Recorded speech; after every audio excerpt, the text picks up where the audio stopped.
It is easy as an artist to be overwhelmed. In fact, I feel a little bit of it climbing up my back as I begin to think through the sheer quantity of areas we could discuss, the sheer quantity of areas where being overwhelmed can occur. Art is such an odd area of study, simultaneously so deep and yet so wide. You can forage for ages into a single medium, never straying, and find yourself dropping an entire decade into perfecting that craft, only to turn around and realize that 24 other mediums have been hiding behind you the whole time. The quantity of things you could dedicate time to, paired with the breadth, well, it is overwhelming, to say the least. Welcome to the podcast, and in this episode, we will be talking about being overwhelmed as an artist, some of the reasons this occurs, and hopefully some ways of dealing with it. Well, first off, what do we mean by overwhelmed? Ironically, the functional definition most of us have is likely sufficient here. We feel overwhelmed when we have too many things to manage or process at the same time, leading to a situation where we can freeze up, find immense difficulty in prioritizing, or simply moving forward.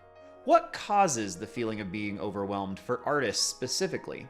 There are myriad causes for being overwhelmed, and I doubt I will be able to cover all but a small fraction of them. However, as I researched and thought about this, everything seemed to point to an obvious cause: having too many things at once, or things which just simply feel unmanageable. So let's dissect a few of the more common things that might yield those results. Deadlines are our first thing to discuss. These are perhaps the most common perpetrator of feeling overwhelmed. I think it key to mention that I am not thinking of work deadlines only, but also those that we self-impose.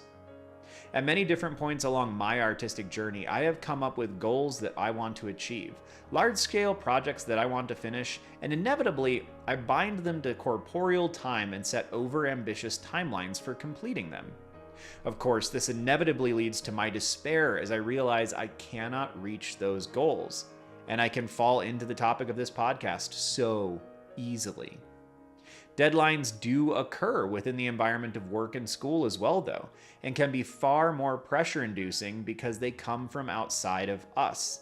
You don't want to fall behind when a teacher you look up to has placed a deadline on your painting, or when your boss has specifically requested something from you tomorrow morning, which inevitably you find has been on their desk for 6 weeks and they just forgot to mention to you. Deadlines are a very common cause for being overwhelmed, and I suppose the greatest word of caution here is ensure that the deadlines are real before you allow yourself to feel anxious about them. If you have created them yourself, if they are not actually bound to anything, then perhaps some exploration can release you from that dreaded anxiety. It's also probably worth mentioning for a moment that procrastination makes deadlines so much worse. If you are in any situation where you have deadlines for your artwork, you are a student, you work full-time as an artist or part-time as an artist, or you just are trying to get things done for the holiday season or someone's birthday, procrastinating on those deadlines is only going to make everything worse. I have a podcast talking about procrastination in itself, so if you would like to listen to that, I will link it below. Juggling multiple projects is another one that creates a tremendous sense of feeling overwhelmed.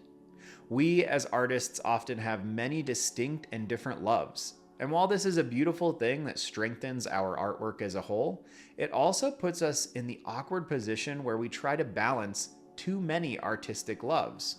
If you've watched or listened to any of the podcasts in the past couple weeks, you might have noticed that today's watercolor background is following last week's digital art background, which is following what I normally do, which is pen and ink sketches or the large-scale brush pen pieces.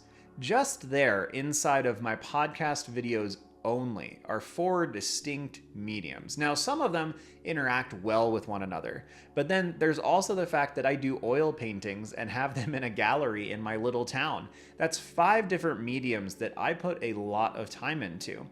That makes it hard sometimes for me to finish anything, and it can feel overwhelming just looking at the fact that I want to finish more sketchbooks so that A, they're done, B, I can do sketchbook tour videos on them, but I've got so many they keep amassing because the sketchbook that I want to do watercolor pieces in is obviously fundamentally different from the sketchbook that I want to do my pen and ink drawings in.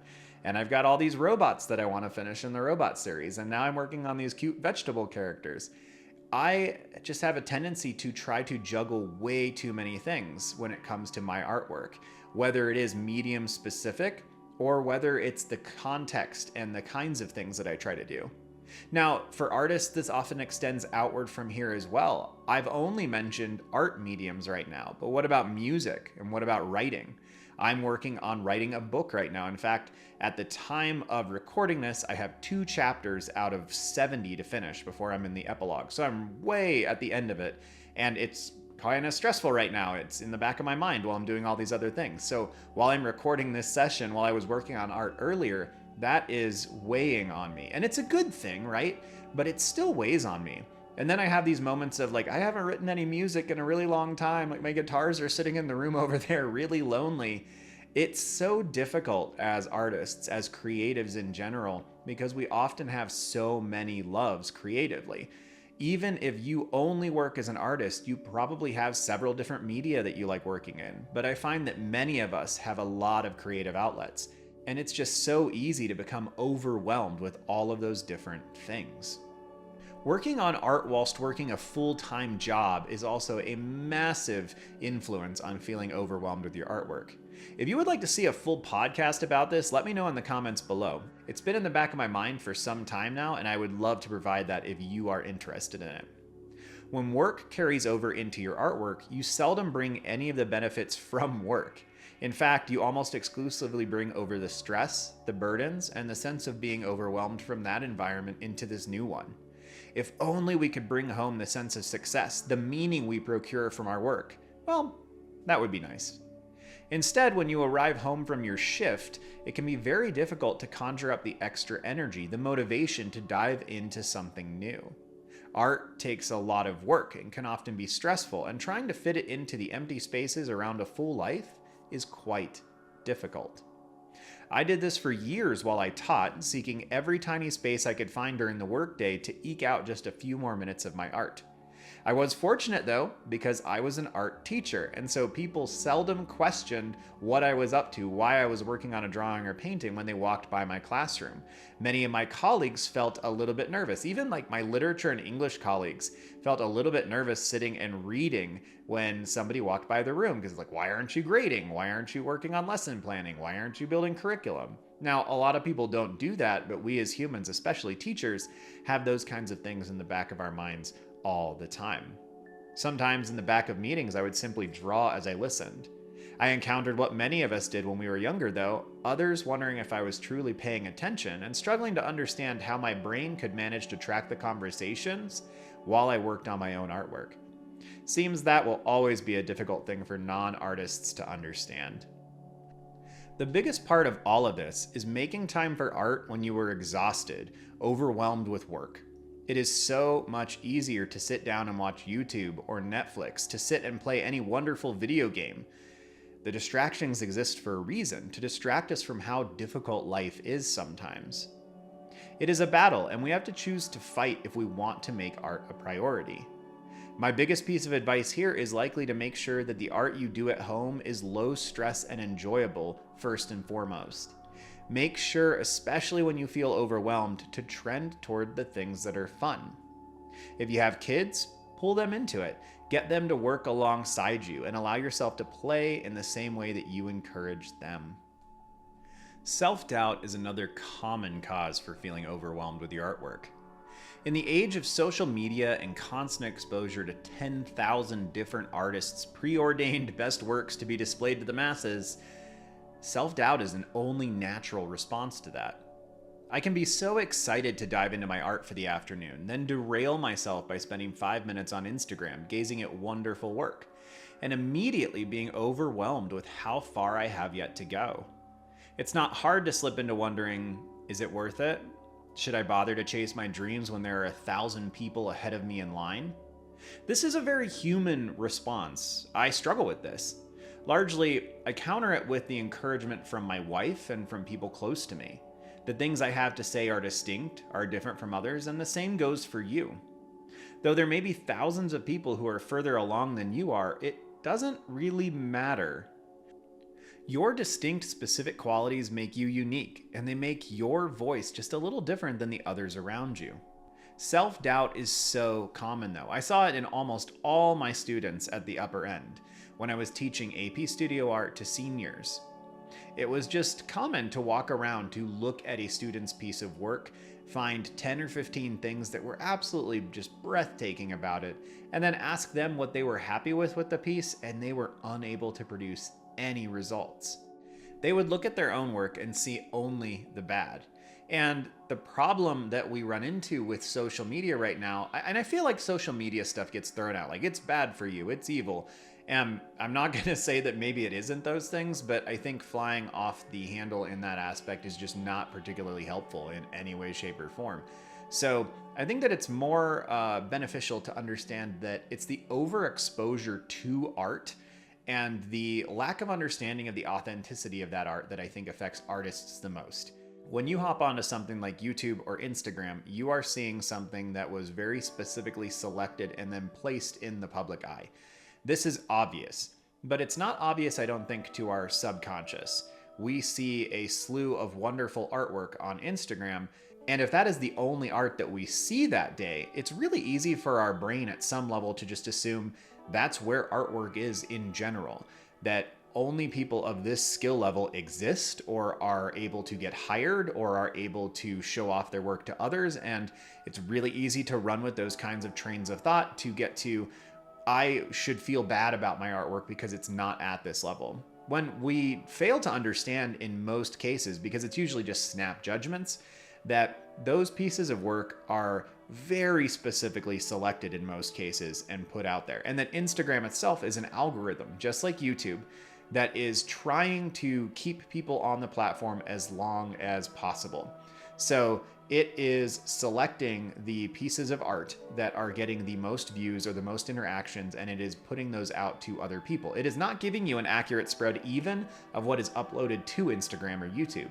That's not the company's goal. The company's goal is to keep you on that platform. So there are tons of wonderful pieces of artwork by young artists who are just learning that none of us will ever see on Instagram because it's not in line with what the company is trying to do, because those artworks are probably not quite as dynamic. And you and I and most humans fall into that category of artists. That's probably like 85% of artists. So it's really easy to have a sense of crippling self-doubt because what you're seeing is not reality. It's also why art classes are such a wonderful thing, because if you're in a physical class with other people, you're naturally going to see a full spread of artistic capacity. And even if you're the worst person in that classroom from your own perspective, you can choose to look at that and go, well, I've only got up to go, and there's so many people in here that I can learn from. I have found that once I get over myself and my own self-doubt in a situation and go up to an artist who's better than me and just ask, how did you solve this issue? Like, what did you do here? Or I'm having trouble with this particular part of this piece. Most of them are very willing to help you. I know that in our minds, we often have this idea of the arrogant, proud artist who feels like they're better than everyone else and won't help anyone, but that is not a common thing. I've run into that for sure, but I also went to art college and then I taught art for 11 years. I've run into a lot of artists in my life, and very few of them have been that kind of person. Only maybe a dozen in the entire time that I've spent time teaching and being in art school. So it's a really small percentage of people. But self-doubt is an only reasonable response to have when we run into that quantity of pieces, and when we look at where we stand alongside all of these other artists. I don't think it's a good thing to stay in that state of mind, obviously, but I'm just saying that it's not an irrational or stupid place to find yourself. Once you've found yourself there, I think it is good to start logically taking a look at and breaking down some of your assumptions and just trying to reinforce that it's a big, long journey, and the work that you see in most cases is not part of someone's journey, it's a destination, and you're living in the journey. The last reason for being overwhelmed as an artist that I want to spend some time on today, of course not the last reason we could cover because it feels like there's so many, is just information overload. And I touched on this a bit when talking about social media because there's so many pieces that we're exposed to. But the other thing here is just there's so many options. You want to start painting. Well, there's 15 to 20 different kinds of brushes that you could use. There's synthetic, there's horsehair, there's hog hair, there's acrylic, oil, watercolor, and gouache brushes. There's brushes that are hybridizations of some of those and not others. And that's just brushes. You could be overwhelmed heading to a local art store like Hobby Lobby and just sitting there and staring at the brushes if you didn't have any information about what you should be buying. And that alone can just be this shadow over you. There are so many options when it comes to art mediums, when it comes to the things that you could be working on. I'm painting a fish right now in this video, but there are 10,000 other things I could be painting, even if we're only in the category of fish. I selected a lionfish here, but there are so many different kinds of fish. Now, when you move into mediums, that's also a stressful thing. I'm working on watercolor here, but like I mentioned earlier, I love a lot of mediums, and it's easy to get overwhelmed simply trying to figure out, oh, if I want to be in this local gallery, like what sells the best? What medium is going to be the best to pursue? Well, it's going to be oil paint, maybe, not really, but maybe that's what you think. And in that case, well, oil paint is the most expensive kind of paint there is to work with in most cases. So is that reasonable? Medium can be so overwhelming. Styles can be so overwhelming because we have this push from the artistic community and sometimes from ourselves as well to homogenize our style, to solidify it into something. But there are so many different ways to draw and so many different ways to paint. How could you possibly choose one? How could you choose which class to take that will help you, that will treat you to exactly what you need? Which art teacher is going to be the best? And this just goes on and on and on. The internet, in a lot of ways, creates an overwhelming sense of too much information. And it's so difficult sometimes just to try to sift through the mountain of information to make decisions about what you want to do artistically. Well, how do we deal with this? In truth, this one has been a little odd as I worked on scripting out the topic. As I often do with these kinds of things, I researched and looked into what other people recommend, and I have to admit I was really disappointed in the advice that I found. Oh, much of the advice I have given, but it seems so simple, and in some ways it seems counterintuitive. If you are overwhelmed, it's going to be difficult to sit down and prioritize things, or to reassess your plan, and yet those pieces of advice came up multiple times. The most ubiquitous good piece of advice was to simply walk away and take a break, which of course, if you know me, I have talked about and will talk about again briefly. So what follows is what I scraped from my research and also what I was able to pull from my experiences. Truth be told, being overwhelmed is hard to deal with, and that is worth acknowledging. That said, let's talk about some potential ways to soothe the overwhelmed mind, before we then go into some strategies for maybe how to prevent it from happening in the first place.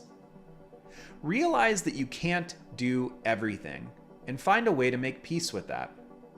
If you really struggle with the concept, then try taking an easier angle. Make peace with the fact that you can't do everything right now, at this time specifically.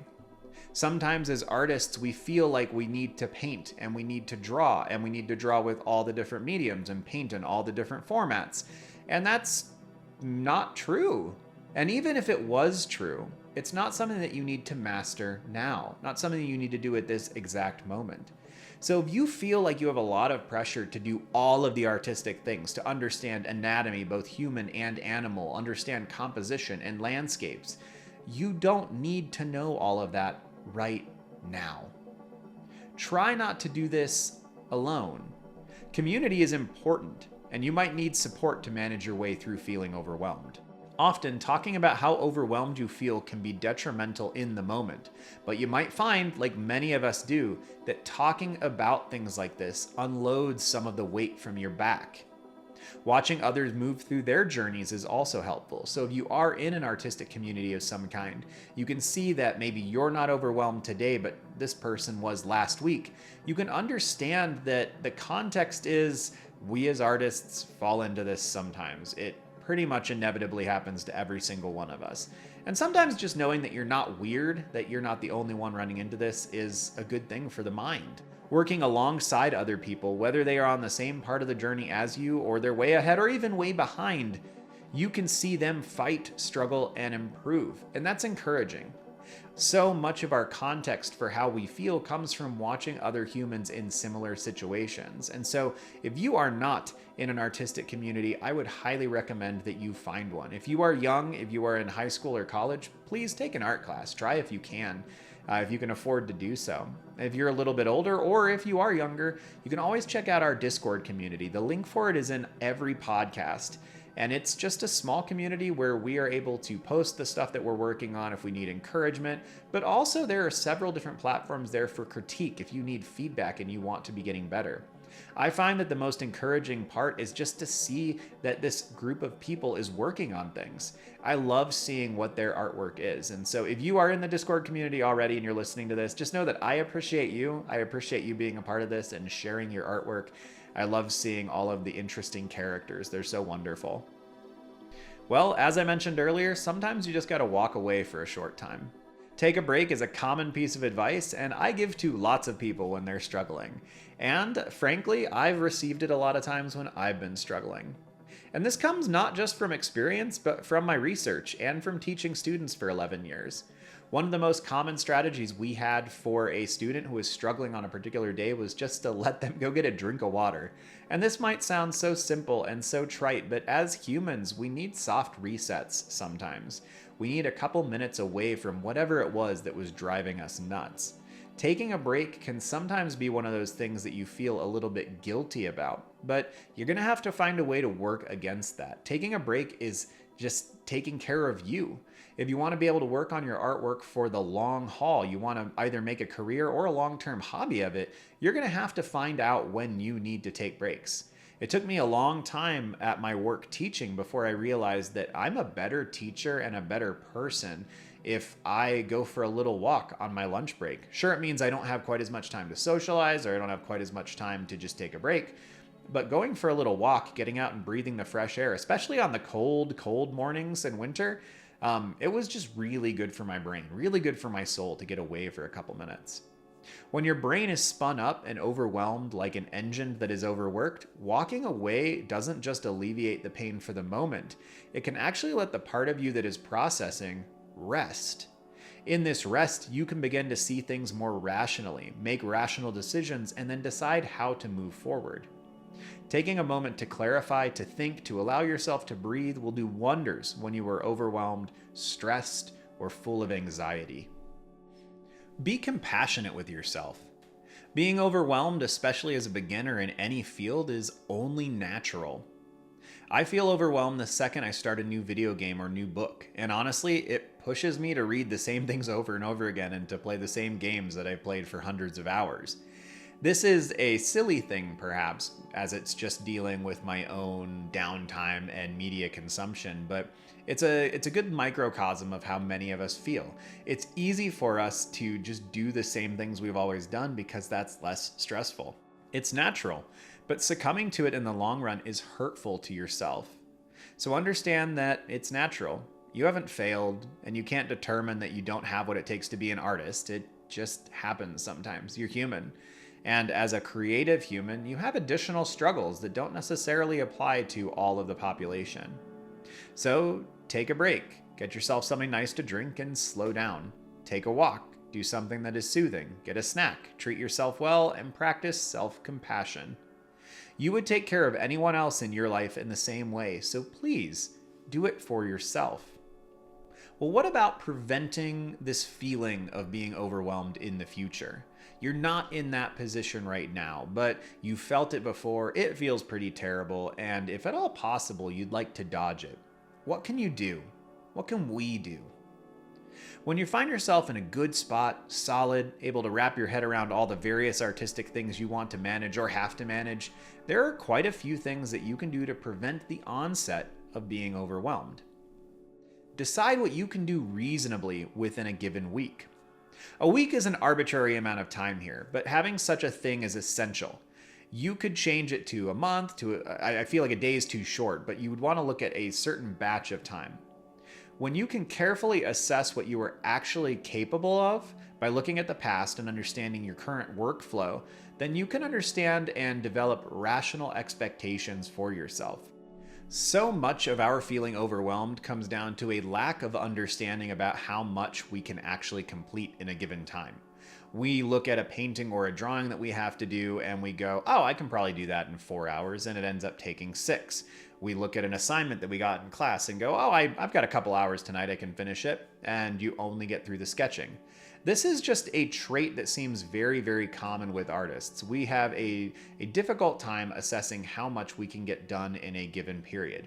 Now, the reason that I'm focusing here at the beginning of preventing overwhelm in the future is that if you have an understanding of what you're capable of producing in a given amount of time, it's much easier for you to assess and create rational expectations for what you will complete.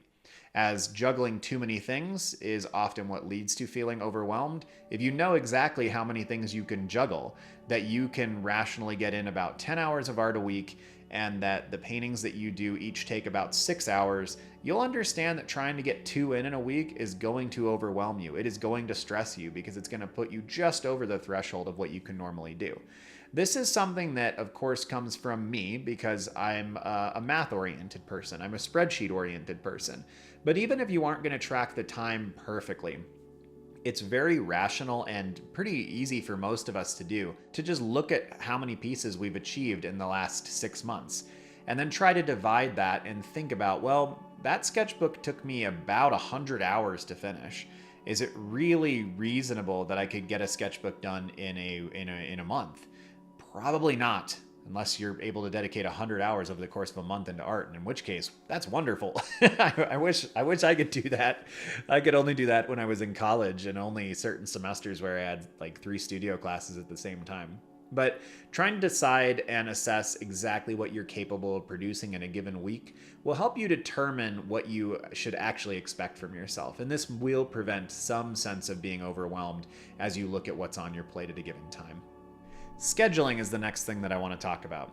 Okay, I know that scheduling might seem to be anathema to how you or some artists work, or the very concept might stress you out, especially if you're already overwhelmed, but just hear me out.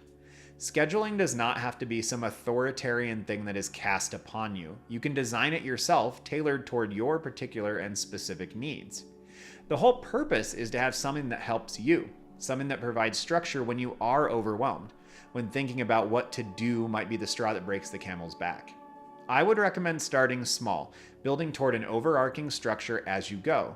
From personal experience, if you build too much at the beginning without finding out which schedule works best for you or even testing it out, you can waste a lot of time. And then you can actually really feel bad for the time that you put into building that schedule when you realize that it's not even going to work for you. So maybe start with some of these ideas. Dedicated time. Start by simply dedicating specific time to your art. This is as simple as it comes. Whether this is throwing it up on the calendar so your family doesn't bother you, or just writing on a sticky note that you're going to make art from 6 to 8 p.m. tonight, try dedicating specific time. When things are scheduled, they tend to actually happen. We dedicate time to the things that we prioritize, and you can prioritize your art by actually setting aside time for it. Try time blocking. Creatively, block out your dedicated time.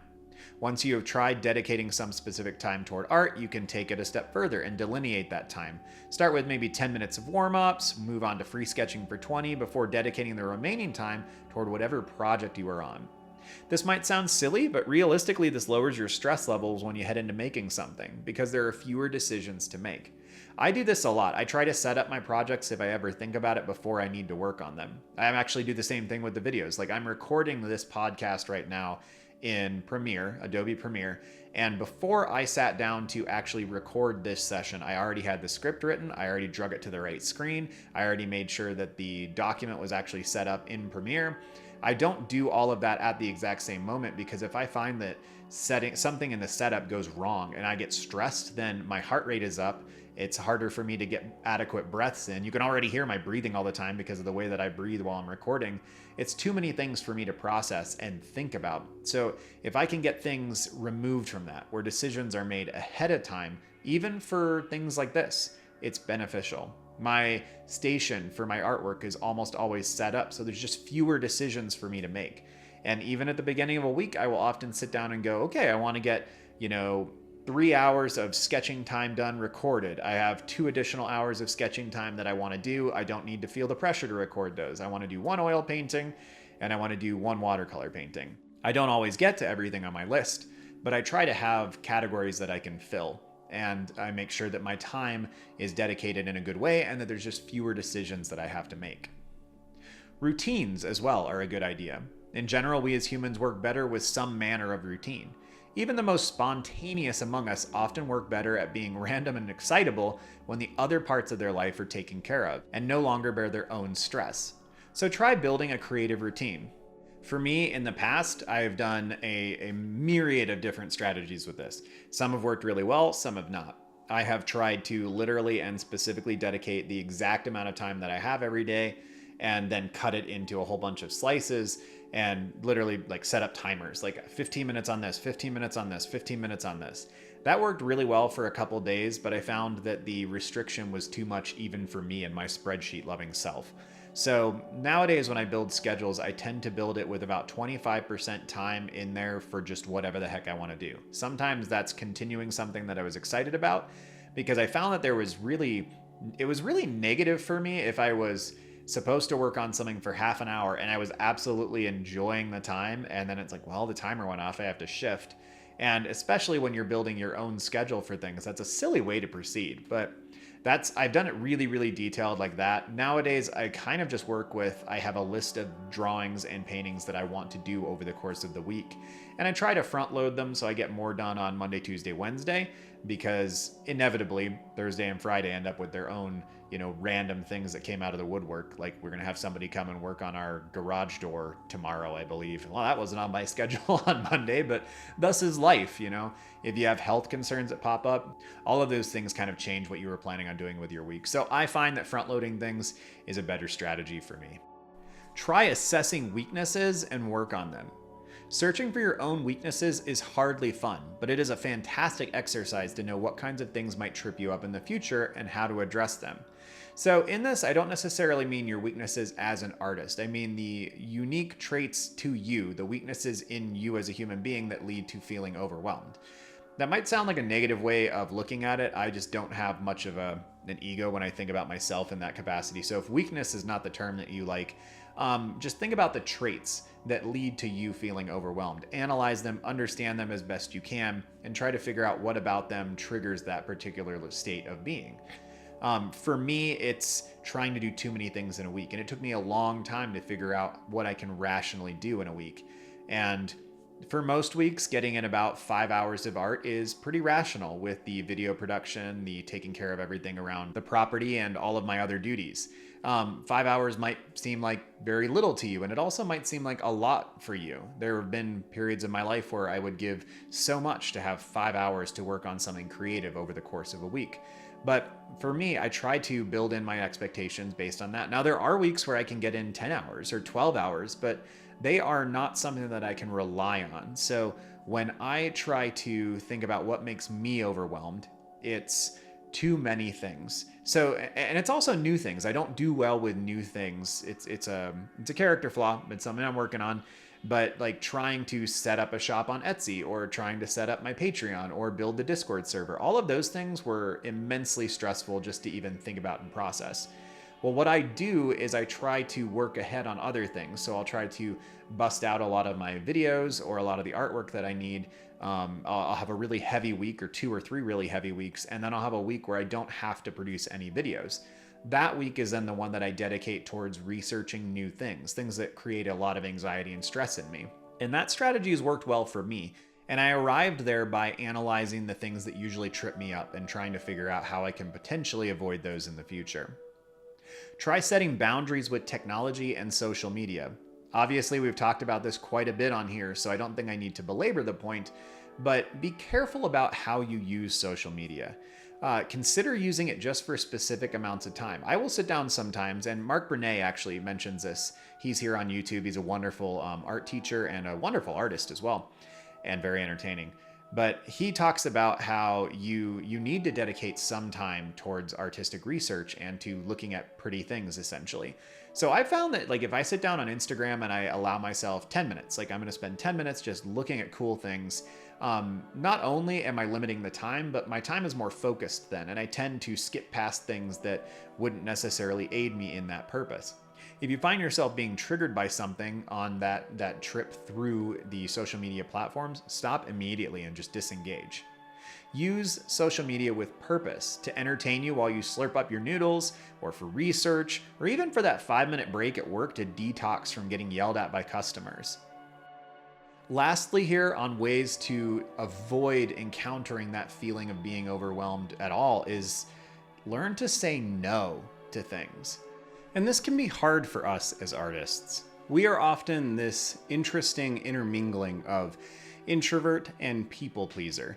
And so we want our work to be accepted and loved, and we seek encouragement from other people for the things that we produced. Some of us, maybe a lot of us, really like to please other people, to do things that make other people feel good. And most of us also are fairly introverted. And so there's a lot of us that like to avoid conflict, and then the rest of us that just like to avoid human contact if we can. This makes it hard to say no. It's hard to say no when somebody says, "Hey, could you paint this portrait of my husband for me? Could you paint this picture of this beautiful landscape and a swan flying over a lake to go above my couch?" When your uncle comes to you and asks you to paint the side of their shipping container, it can be hard to say no. You feel like you're going to disappoint someone because of that particular request and because you are turning them down. But it's okay to say no. They're trying to employ your specific traits, the specific skills that you have. And as the owner of those skills, you are the one who gets to determine whether you utilize them for that or not. When it comes to work, this can be a little harder, but I found a lot in my career that there were things that were specific requests from my boss, and there were also a lot of things where it was like, we need someone to do this thing, and then people volunteered because they felt bad. So be careful with what you take on in your work. And if you work artistically, be all the more careful. Be careful which commissions you take. Be careful which clients you work with. Make sure that they are lined up with what you want to do, that they're not going to be too much for you to manage at this point in time, that you're not going to find yourself spiraling into this just tornado of being overwhelmed. And also, learn to say no to yourself. We are so excitable. We like trying new things. We want to try all the mediums. We want to try all the sizes. We want to do everything we can artistically. And sometimes you gotta say no to yourself. And it's not really a no forever. It's just a no for now. I would love, in some part of my mind, to paint murals on my daughter's wall, and yet I've got other projects I kind of have to work on. I'm still working through painting the main level of the house right now, and it's not a great idea to jump into that project, although it is exciting. But I have to kind of tell myself, my excitable nature, no, not yet, not for now. And maybe someday in the future I'll get to do that, but we will see. So saying no is a hard thing for a lot of artists to do, but I do find that it's really important. It's a really important thing for us to learn how to do. Well, being overwhelmed is a really common state of affairs for artists. You may find yourself there right now, and if that is the case, I'm sorry, and just know that it will pass. You will get out of this, just like you've gotten out of it every time before. And I hope that this podcast, some of the strategies will help you avoid it and deal with it in the future. And also, I just hope that you, as an artist, as a creative, feel seen by understanding that this is common, that I, as the artist and podcast person, random dude on the internet that is talking to you right now, has also experienced these things, that my students experience them, that other artists who will surely comment on this podcast have experienced them before. You are not that weird and strange. This is a common thing, so take some solace in that. Well, as always, thank you for your time. Thank you for listening. If you want to look into joining the Discord community, there will be a link below to that. Thank you to patron Who, What, Where, When for your continued support. And if you are interested in helping decide what happens in these podcasts, what random things I ramble about in the sketchbook sessions, and seeing the scripts and outlines for these things ahead of time, you can support the channel through the Patreon link below. Well, have a good one, y'all. See you soon.